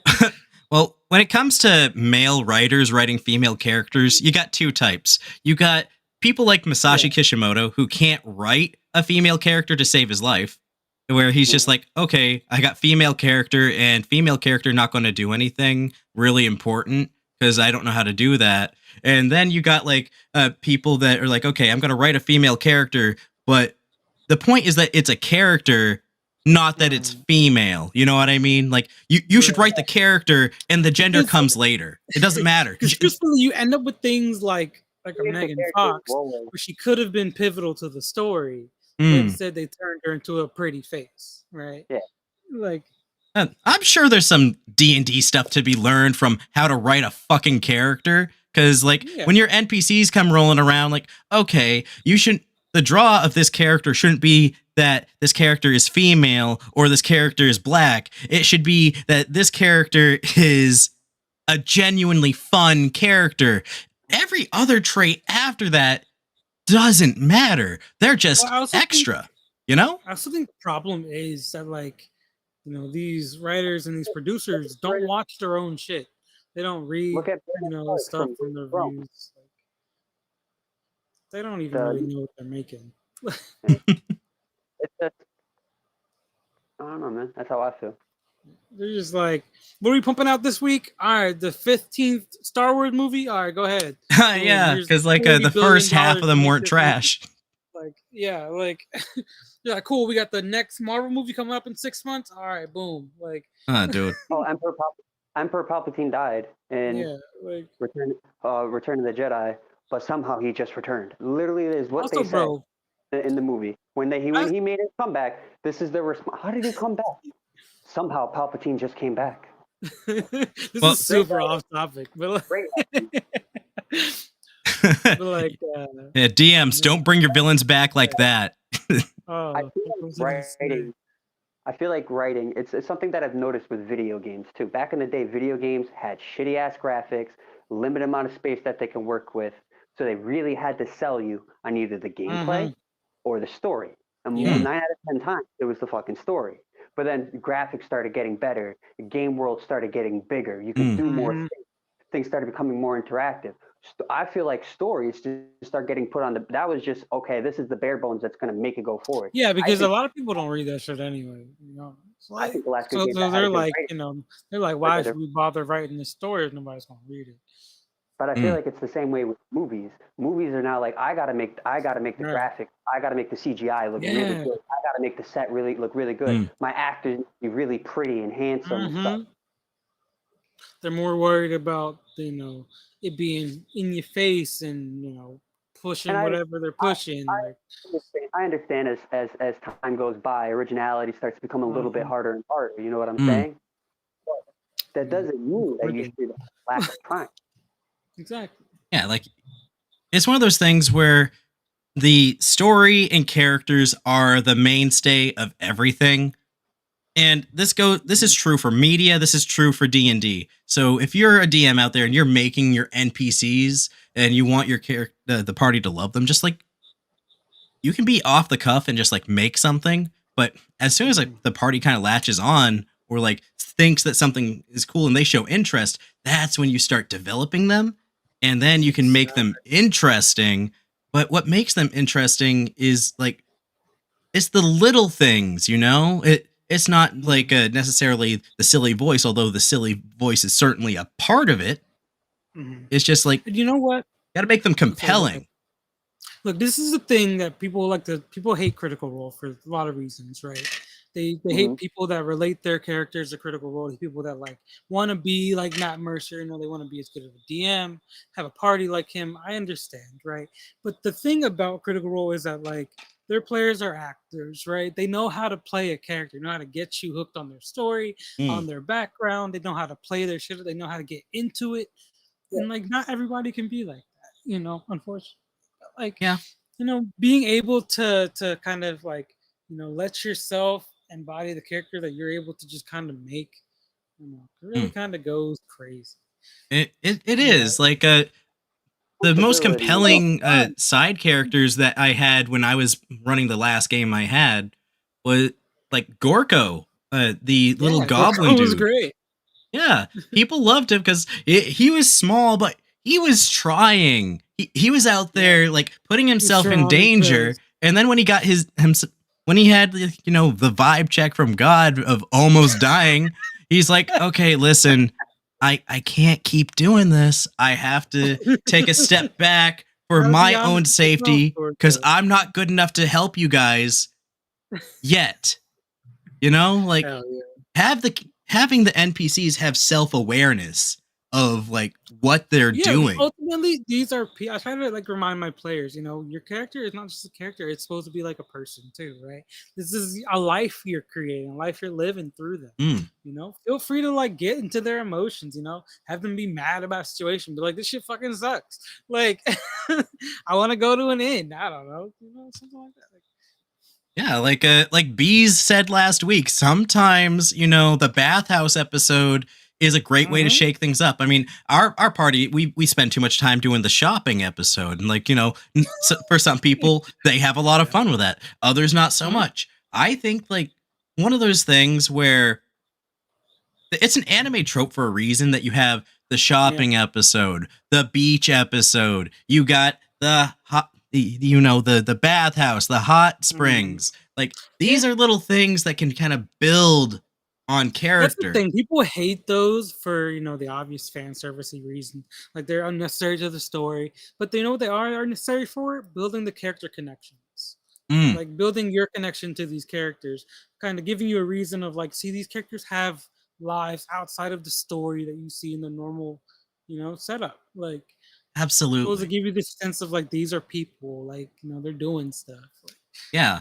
Like say with the bathhouse thing, one party member has been hiding a scar the entire time. They're always wearing all this armor and shit. You go and bathhouse, and then like you look at the side of them and you just see like this real ugly scar from like a traumatic event in their childhood, and it's just like, holy shit, what the fuck just what is that?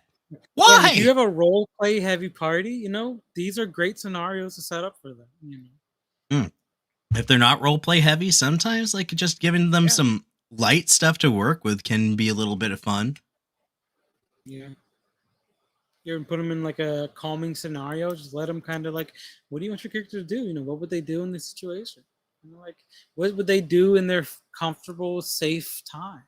And that's kind of what the Kickstarter we went over earlier is aiming to do. Like, what do they do during those periods of safety and being well off? Like, my brother's character in the acquisitions game, Mikkel, he retired. He left the party. He took the teenage bard that got kicked out of every bar in town with him as an apprentice and just left. Hell yeah. The fact that he took an apprentice and left the party was hilarious for me. I do love that. That's pretty great. Like, it's okay to retire a character mid-campaign. And, like, having it work story-wise, it's like, okay, they're pursuing their own plot line. It's like, okay, you can have a new character, and if the new character dies, old character can come back with a completed character arc. Ooh, yeah. Yeah, you see the potential there. But before we get too off the rails, Heshy, you had something to say? I was going to say, speaking of retiring. So Heshy, it's been great having you with us. Where can people find you? Plug your shit, my guy. All right. So if they really want to follow me, they can follow me on YouTube, Heshycricketlife, just how it's spelled right on the screen. It's funny you're talking about that because there's a cricket in my room somewhere. I can hear that.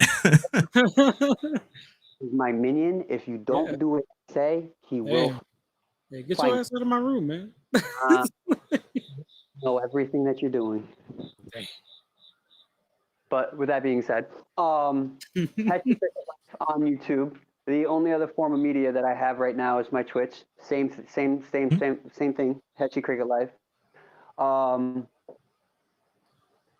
It was a pleasure being on the show. I'd love to come back.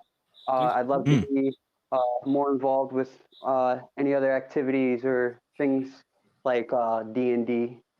Absolutely. We do stream our D&D games on Sunday nights, and Sam's looking to wrap up our campaign within the next few months or so. So I think that might be a good chance for us to kind of switch DMs right there, so he can get to take that player seat again. I can hop in the DM seat. We can get are you ready to hop back in the DM seat? You know what? I've been kind of wanting to for a while, and I got some books on the shelf that I can adapt to the One Piece setting. So it's just like, okay. So you think that's going to be the one you're going to go with, is a One Piece? It's one of those things where I tell people all the time, make what you know and know it well. I'm over 1,000 episodes deep in One Piece. I can throw all kinds of random ass shit that I know at you guys, and we have it'll be fun. Big One Piece fans in the server, I'm pretty sure. I'll keep up with you. Don't worry. For sure. Have a good night, Heshy, man. Thanks for coming. It was great having you. We got the links to all of your stuff in the description. All right. And pretty good timing because we're going to be wrapping up here quite soon. Have a good night, gentlemen. Hey, man, you too. All right. Now, let's see here. I'm going to just blink out his things because I really should have made this a little easier on myself. But there. So now I think now is a good time to get into your Descriptify or our homebrews for tonight. Well, we'll hit the Descriptify real quick because it's just a small Descriptify this week. And this week's Descriptify is Rampart. Ooh, they're coming in from the ramparts. You know? Really like now, when you think Rampart, Sam, what's the first thing that comes to your mind? Ramparts are like, okay, so there's like the gate, right? And then you have like the wall that kind of like hugs the gate. Isn't the rampart like that part of the wall, you know? So ramparts are a protective barrier, a bulwark, if you will. Right. They're kind of like a broad embankment of raised or fortified area, usually surrounded by like a parapet. Yeah. Okay. I got you. It could be like a wall-like ridge. So like say you have like a big old higher up flat area, right? So are you putting up a picture of it this time, or? No. Actually, I could. Let me just a picture of a rampart. Yeah, I'll pull up some images. Hopefully, not associated with Rampart not the movie. Yeah, not the 2011 movie Rampart. Not to be confused. Yeah, this is what I was thinking of. So like the part of the castle walls where it's like the tower, they have like the little like looks like teeth, you know. Yeah, so like I'm kind of like scrolling through, like that's a rampart right there in the center. That little it's raised, it's castle wall. Like they can like shoot down from people. There's like there'll be like raised areas like. The ramparts we want. Yeah, like you can see way too many references to movie apparently, because I guess that was a thing. Okay. Yeah, I should have thought that out, but like yeah, these are things like the archers would like hide behind, or like they shoot. Yeah, like there just be like higher up embankments, like man-made high ground, really, you know? Right. So like that flat behind the little, like they'll have like those little cubbyhole things to hide behind, but not always. Right. Oh yeah, you're putting a picture. Nice to see. Yeah, I do like some of these. Like that's a good rampart. The castle high grounds, effectively. I like it. And it's like people don't use like. You kind of knew what a rampart is right off, but like when people think rampart, it's like, okay, castle. Like it's not enough to describe the castle. Ramparts, you know. It's just a fun word. So, what you got for homebrew this week, Sam? You know, real quick, while I'm looking at it, your frame is bigger than mine.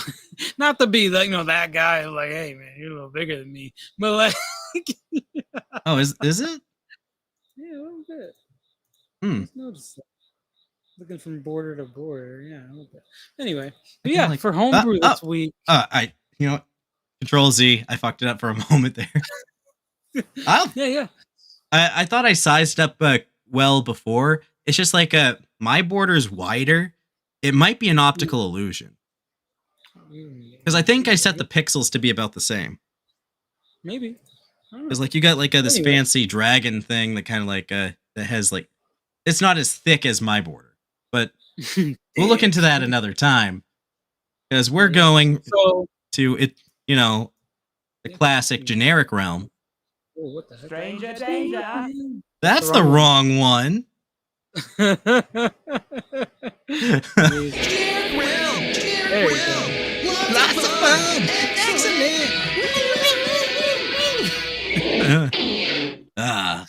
It's always sunny in the generic realms. Oh yeah. Shriek yelling, I'm bigger than you. I'm bigger than you. Oh man. So I want you to go ahead and put up a picture of the page for this one. I'm going to talk about the half Raiju race that was created by Jade Callie in our Discord. So okay, half. Yeah, let's see. Yeah, I think I gave you the link for that. Let me just pull up a thing right here, because that was the one thing I didn't prep. I forgot to. But you tell us a little bit about it as I get it pulled up here. So it is pretty much what it sounds like. The Raiju, if anyone recognizes that word, I think of Smite immediately. You got Raiju, it's a thunder god, and that he has a cute little cat thing. You also get connections like Kitsune and the weasels, things like that. So the race, they are a race of weasel-type beastmen. Sorry, I can read. That are descended from the Raiju and can sometimes be considered almost like an evolution, as they were once pets of the giants with no ability to speak or walk on two legs. I had to refresh it for a moment because I had my dark mode on. Nice. So it says here,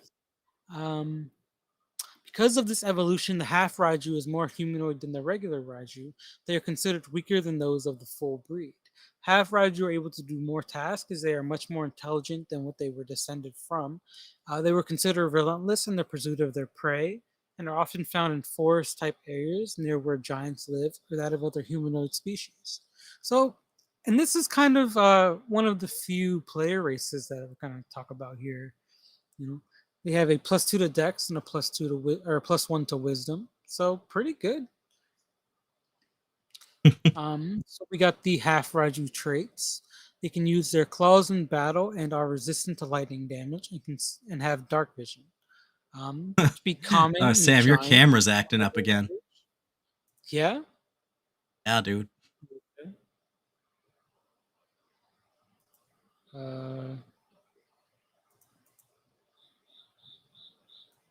Clearly professionals on this podcast. There we go. We got to reset things constantly.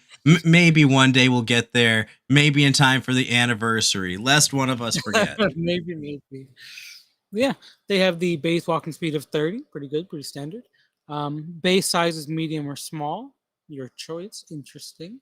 And lastly, they have an electric aura, which they can use a number of times equal to the proficiency bonus. Okay. Dude, I am a sucker for lightning and electricity. I love it. It courses through me. I have to struggle to stop with it. It's good. Who doesn't love like the hot, furry kitsune cat girls? All right, look. Scrolling up to show us some of that hot kitsune cat girl action. Like, dude, well, clearly they're more weasel based, but I think weasels are underrated. Like when I first started D&D, whenever I would get a familiar, I'd always go for the weasel because I played a lot of 3rd edition. I do like weasels. Weasels are cool. Yeah. So talking about the electric aura here, starting at 5th level. Personally, I feel like 5th level is a little high. But after a creature touches you or hits you with a melee attack, you can use your reaction to force that creature to make a Constitution saving throw.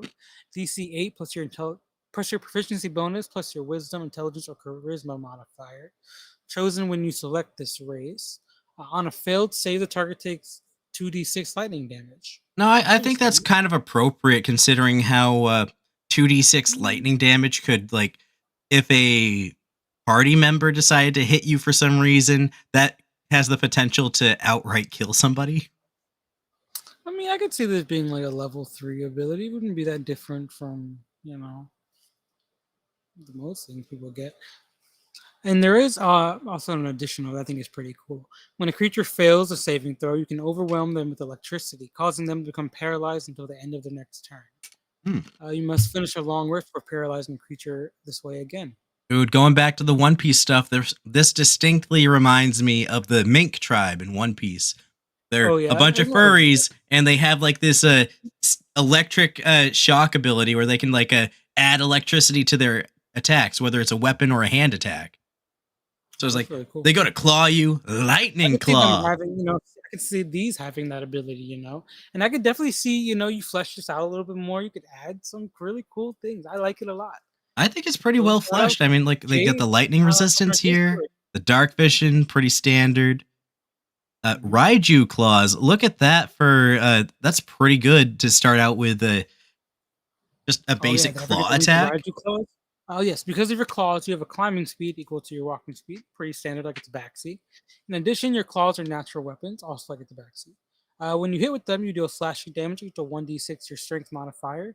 I would probably say you strength and or your dex.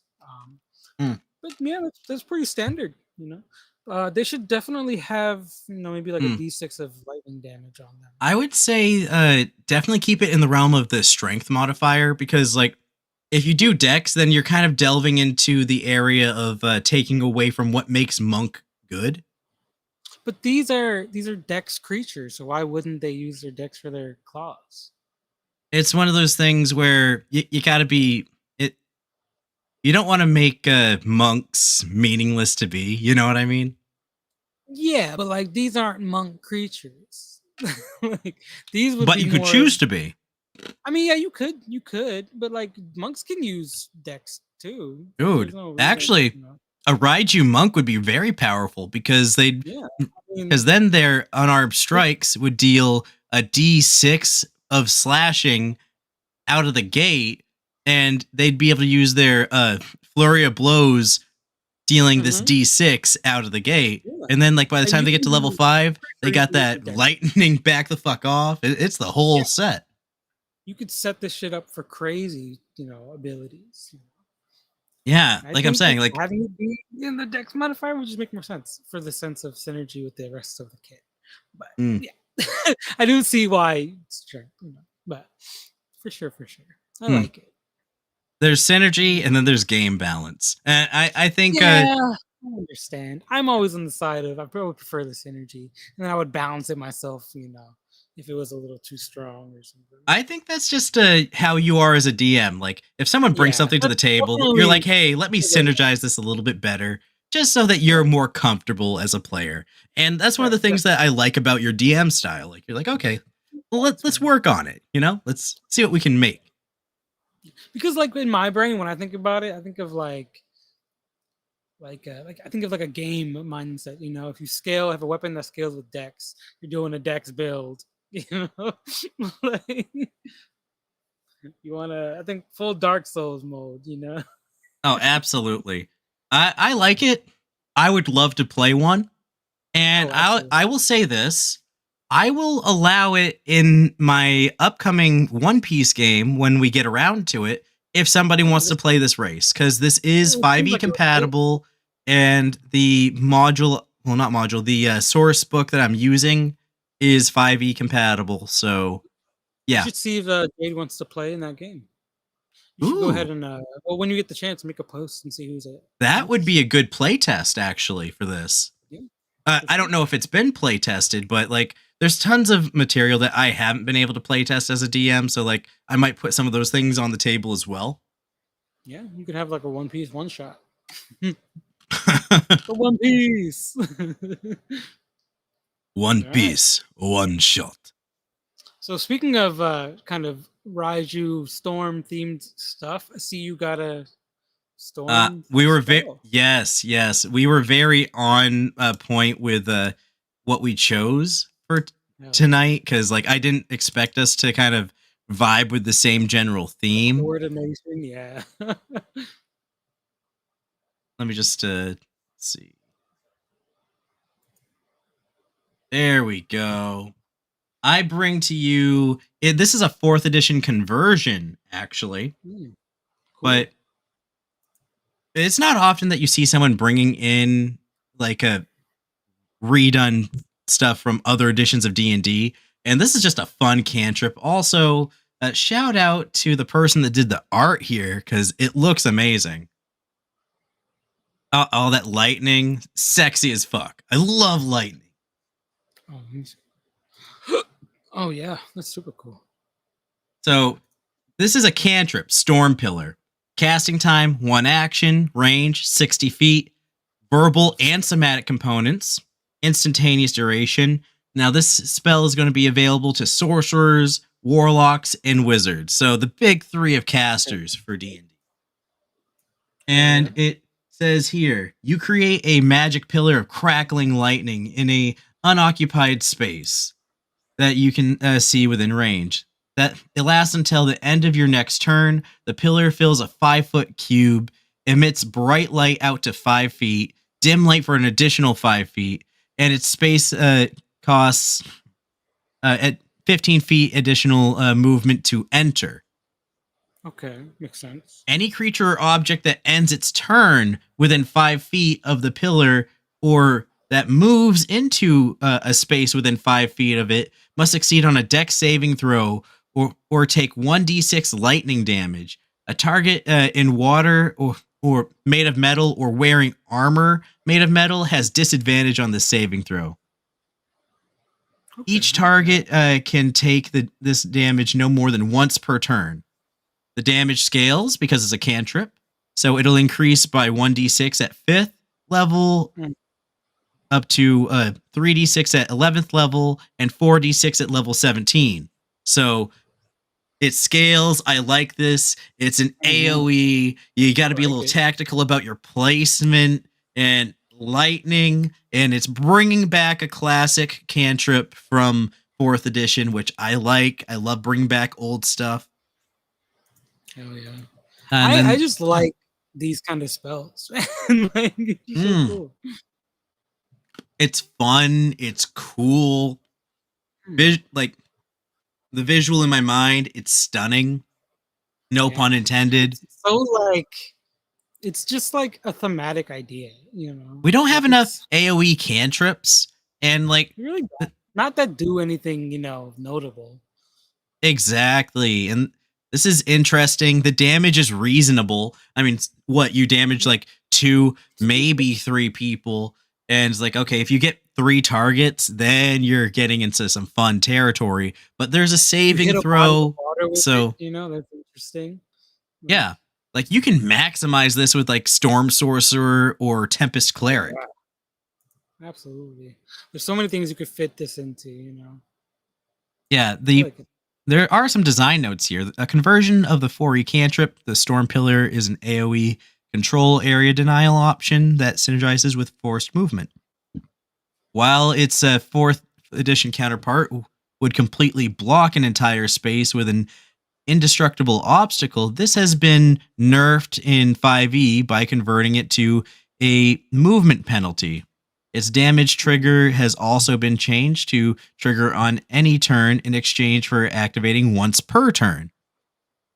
Okay. So it's a little nerfed, but I think overall it's generally balanced, like I like AoEs, it's fun. And it seems decent on the balance size because it's not crazy damage. And if you place it right, it could be, potentially. So shout out to Surrealist. I'll put the link to this in the description. And image by Fingers of the Mountain. Cool. Okay. Whoa. What a nice name. Yeah. Copyrighted from ZeniMax Media Incorporated. Nuaro Studio Inc. So maybe that's like something from some big high-end studio. I don't know. But damn if it looks amazing. It looks really cool, yeah, for sure. I love the art. And with that, I think we've reached the end of the show. Sam, is there anything you want to shout out? Let our people know. I want to say I hope you guys enjoyed this episode. Hope you guys found your new kindled love for the 90s TV show Gargoyles. God, I got to binge it with my kids. Give them a love for cool shit. I hope you guys enjoyed this. Hope you guys like our stuff. You guys come back to the next one. Hope you absolutely have a good holiday. It is Halloween month, so shout out to everybody who loves Halloween. It's gonna be big. We're gonna be celebrating Halloween with spooky monsters. Not gonna go too stereotypical on those monsters. Right. Some of our stuff might surprise you, and are we having like a vote on like some of these on the Twitter or no? We definitely can. Oh yeah, we were talking about that before. And we are planning on finishing out the month with having my wife as a guest on the 28th, seeing as that's her birthday and I want her to feel included. And that'll be a good chance for us to do the vampire episode. Yeah, I was going to say, as a gift for her, I'll definitely be happy to talk about vampires. Her favorite subject is vampires, so absolutely. And we'll go I want to thank all of the people that have joined us in stream tonight. With the encouragement and comments. It's great having y'all with us. And we'll see y'all next week. Peace out, everybody. Enjoy the rest of the weekend. Enjoy this episode. Pirates, don't forget the pirates. And shout out to the pirates. Thank you, Josh Ring. Lord of Ring. And we are all